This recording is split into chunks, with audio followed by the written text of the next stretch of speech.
Africa has a rich history of great leaders who have made significant contributions to their countries and the continent as a whole. These leaders have emerged from various fields including politics, education, business, and activism.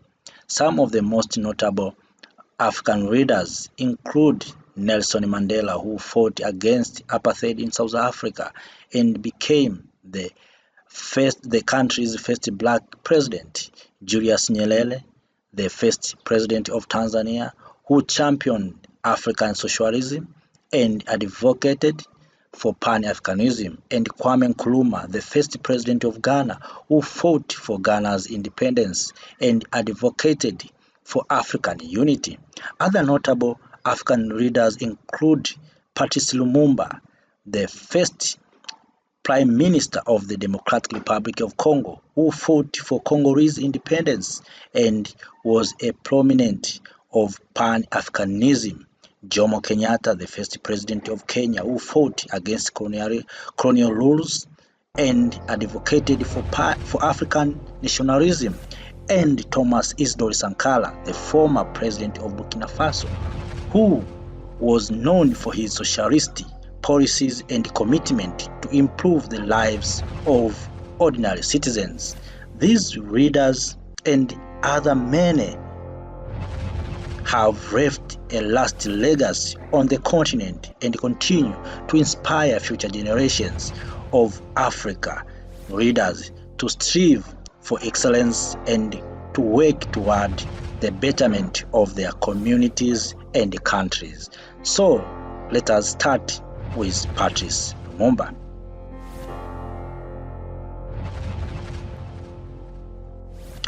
Patrice Lumumba was a Congolese independence leader and the first democratically elected Prime Minister of the Congo. He played a significant role in the struggle for independence from Belgian colonial rule in the late 1950s and early 1960s. Lumumba was born in July 2, 1925 in Onalua in the Kasai province of the Belgian Congo. He was educated at mission schools and became a postal clerk before becoming involved in politics. He founded the Congolese National Movement (MNC) in 1958, which sought to unite the different ethnic groups in the Congo and fight for independence from Belgium.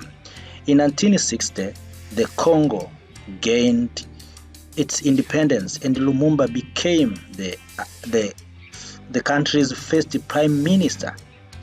His government faced significant challenges, including tribal divisions, regional separatism, and economic instability.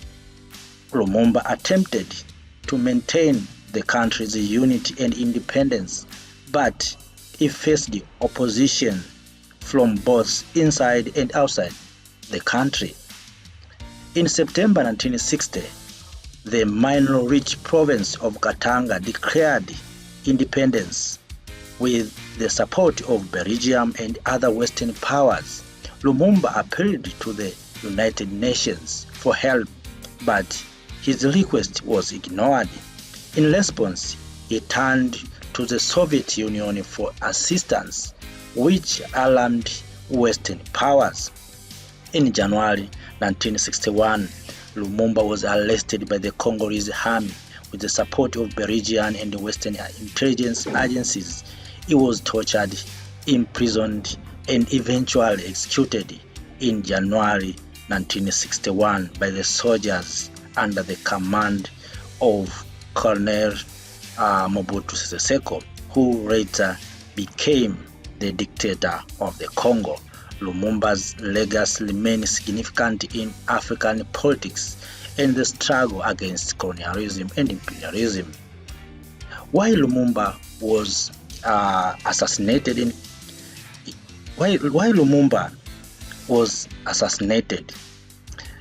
The exact reason for Patrice Lumumba's assassination are not entirely clear, but there were several factors that contributed to his downfall.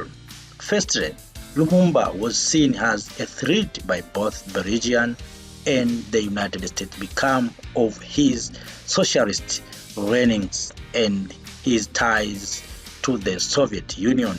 In the context of the Cold War, the US and its Western allies were concerned about the spread of communalism in Africa, and Lumumba's association with the Soviet Union was seen as a direct threat to their interests.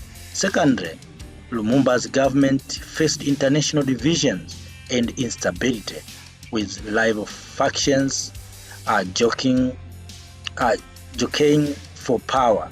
This made it easy for external forces to exploit these divisions and undermine Lumumba's authorities.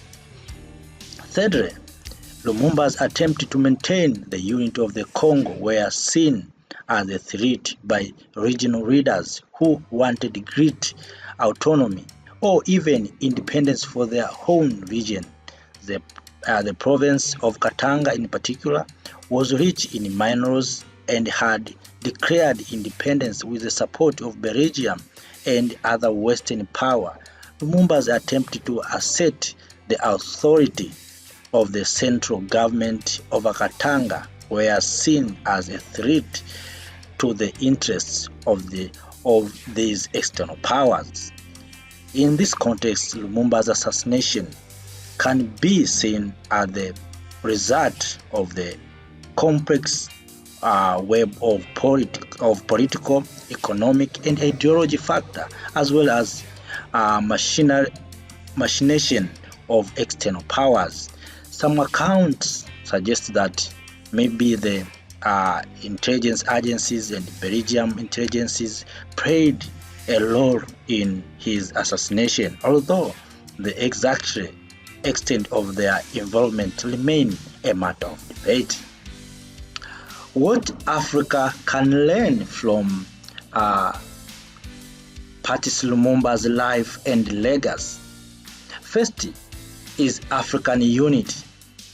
Patrice Lumumba's political ideology emphasized the need for African unity and solidarity. He believed that African countries should work together to fight colonialism and imperialism. This idea is still relevant today, as many African countries still struggle with economic and political instability, which could be mitigated through increased cooperation. Second, decolonization. Patrice Lumumba's struggle against colonialism and his effort to achieve independence for the Congo are a reminder of the importance of decolonization in Africa. His leadership offers a valuable lesson on how to navigate from complex dynamics of post-colonialism and the challenges that come with establishment of democratic governments. Third, African leadership. Patrice Lumumba's leadership style was characterized by his commitment to social justice and his ability to unite different factions within the Congo. His legacy offers an example of the kind of ethnic leadership that Africa needs to address the challenges of development and poverty. Fourth is African intellectualism. Patrice Lumumba's ideas and political philosophy were rooted in a deep understanding of African history, culture, and struggles. His example highlighted the importance of African intellectualism in shaping the continent's political, social, and economic future. Overall, Patrice Lumumba's life and legacy offer important lessons for Africa's political, social, and economic development. His idea on African unity, decolonization, ethnic leadership and African intellectualism remain relevant today and could serve as a guide for Africa's future. Thank you for listening and watching. We are here for African unity. Thank you.